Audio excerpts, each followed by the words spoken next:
गुरुने दिला ज्ञान रूपी वसा, आम्ही चालवू हा पुढे वारसा, आम्ही चालवू हा पुढे वारसा.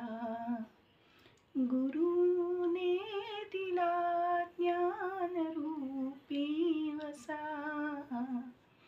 आम्ही चालवू हा पुढे वारसा, आम्ही चालवू हा पुढे वारसा.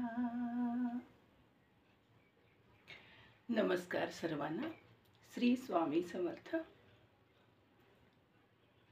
सुंदर विचारांची संकल्पना यामध्ये आज आपण पाहणार आहोत. गणपती विसर्जन एक सामाजिक समस्या. नुकतंच गणपती विसर्जन झालेलं आहे आणि आपण सर्वांनी 10 दिवस गणपती खूप अगदी श्रद्धेने मनोभावनेने गणपती उत्सव साजरा केला. गणेशाचं आगमन केलं, 10 दिवस पूजा आरती आणि सर्व काही गणेशाचे लाड केले. सकाळ संध्याकाळ आरती, वेगवेगळे नैवेद्य गणेशाला अर्पण केले. अगदी आपल्या घरच्या लहान मुलाप्रमाणे आपण त्याचे लाड केले. अगदी आपला तो जीवलग असा होऊन गेला गणपती. त्यानंतर विसर्जनानंतर गणपती विसर्जन आले आणि गणपती विसर्जन झाले आणि दुसऱ्या दिवशी, विसर्जनाच्या नंतर दुसऱ्या दिवशी जे काही दृश्य आपल्याला सर्वांना पाहायला मिळतं, म्हणजे बरेच रील आलेले आहेत. यूट्यूबला आणि इतर सगळीकडे बरेच रील आलेले आहेत. जे दृश्य विसर्जनाचं आपल्याला दुसऱ्या दिवशी पाहायला मिळतं ते पाहून अगदी फार वाईट वाटतं. म्हणजे काय सांगायचं, ते गणपती असे अर्धवट विरघळलेले आणि अर्धवट अवस्थेत गणपती ट्रकमध्ये टाकलेले काही रील मी पाहिलेले आहेत. आता तुम्हीच सांगा की हे 10 दिवस इतके लाड झालेले आपण गणेशाला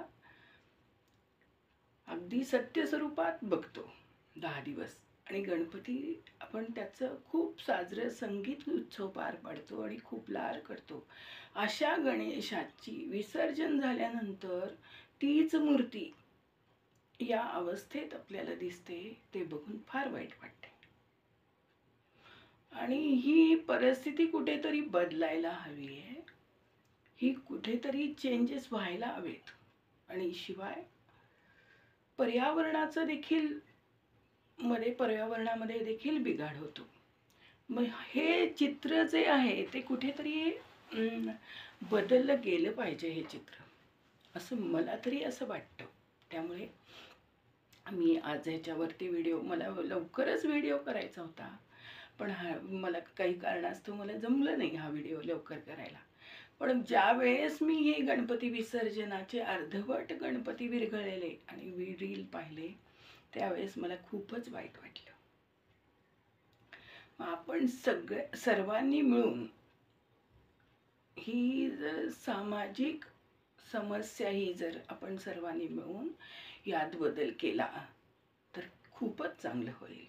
म्हणजे काय करायचं की जसं आपण गौरी आणतो, गौरींचे मुखवटे जे आपण घेतो, आपण गौरींचे मुखवटे काही दरवर्षी बदलतो का? नाही. तर तसेच गणपती सुद्धा आपण व्यवस्थित या गणेश मूर्ती बरोबर आपण एक सुपारीची गणपतीची स्थापना करून त्याचं विसर्जन करावं असं मला तरी वाटतं आणि अनेकांना वाटावं असं, आणि ती विसर्जन करावं. कारण बऱ्याच घरात काही जणांमध्ये माणसांची कमतरता असते, पाहुण्यांची कमतरता असते. छोट्या प्रकारे गणपती आणला जातो, पाऊस असतो. मग हाच गणपती जर आपण गौरींच्या मुखवट्याबरोबर ठेवून दिला आणि दरवर्षी त्याची स्थापना केली आणि त्याच्याबरोबर एक सुपारीचा गणपती जर स्थापन केला तर पर्यावरणाचा समतोल राखला नाही आणि गणेश मूर्तीची सुद्धा विसर्जनानंतर अवहेलना होणार नाही याची आपण सर्वांनी काळजी घेतली जाईल आणि शिवाय पर्यावरणाचा समतोल राखला जाईल. तर त्यासाठी आमच्या घरी आम्ही जवळजवळ 8-9 वर्ष झाले ही प्रथा चालू केलेली आहे. मी प्लास्टर ऑफ पॅरिसची सुंदर गणेश मूर्ती आणलेली आहे आणि त्या मूर्तीबरोबर आम्ही गणेशाचं आगमन करतो आणि त्या मूर्तीबरोबरच आम्ही एक सुपारीचा गणपतीची स्थापना करतो आणि त्याचं विसर्जन करतो आणि हा गणपती आणि गौरींबरोबर आम्ही व्यवस्थित पॅक करून ठेवून देतो. त्यामुळे तुम्ही पर्यावरणाचा समतोल राखण्यामध्ये तुमची एक प्रकारची मदत होऊ शकते. म्हणजे थोडक्यात काय की आपण याच्यामध्ये आपला सुद्धा सहभाग आहे. ही जी सामाजिक समस्या आहे किंवा गणपतीचे हे असे अर्धवट अवशेष आपल्याला बघायला मिळतात, दुसऱ्या दिवशी अक्षरशः मनाला खूप वाईट वाटते. दुसऱ्या दिवशी तुम्ही ज्या ठिकाणी नदी वगैरे असेल किंवा ज्या ठिकाणी विसर्जनची व्यवस्था असेल त्या ठिकाणी तुम्ही जाऊन बघा, तर इतकं वाईट दृश्य आपल्याला पाहायला मिळतं. अर्धवट तुटलेले वगैरे गणपती टेम्पोमध्ये भरले जातात आणि ते सगळं संपूर्ण तो परिसर असा विचित्र दिसायला लागतो आणि खूप मनाला वाईट वाटते की ज्या गणपतीची आपण 10 दिवस मनोभावे सेवा करतो, पूजा करतो आणि त्याला नैवेद्य दाखवतो, मनोभावे अगदी श्रद्धापूर्वक त्याचे सर्व लाड करतो, तोच गणपती त्याच गणपतीचे विसर्जनानंतर असे हाल होतात, त्या मूर्तीचे असे हाल होतात आणि ते अक्षरशः पाहवत नाही. म्हणून सर्वांनी अगदी मनावर घेऊन जर असं गौरींचे मुखवटे आपण जसे 8-8, 10-10 वर्ष तेच आपण बसवतो व्यवस्थित नीटनेटके ठेवून, तसंच गणेश मूर्तीचं सुद्धा केलं तर पर्यावरणाचा पण समतोल राखला जाईल आणि सामाजिक समस्या आणि प्रदूषण हे जे आहे आणि गणपतीची पण अवहेलना होणार नाही आणि ही फार मोठी जी सामाजिक समस्या आहे त्यात हळूहळू तरी बदल होईल. म्हणजे दरवर्षी 10% 20% जरी फरक झाला तरी आपल्याला चालेल. त्यामुळे मी हा व्हिडिओ अगदी विसर्जनाच्या दुसऱ्या दिवशीच मला करायचा होता, पण जमलं नाही. म्हणून मी हा व्हिडिओ आत्ता उशिरा का होईना मी हा व्हिडिओ टाकला, कारण ते दृश्य आणि ते रील विसर्जनाच्या दुसऱ्या दिवशीचे नदी किनाऱ्याचे आणि ह्याच्या धरणाच्या किनाऱ्याचे जे हे रील गणपतीचे विसर्जनाचे रील मी पाहिले आणि मला फार वाईट वाटलं.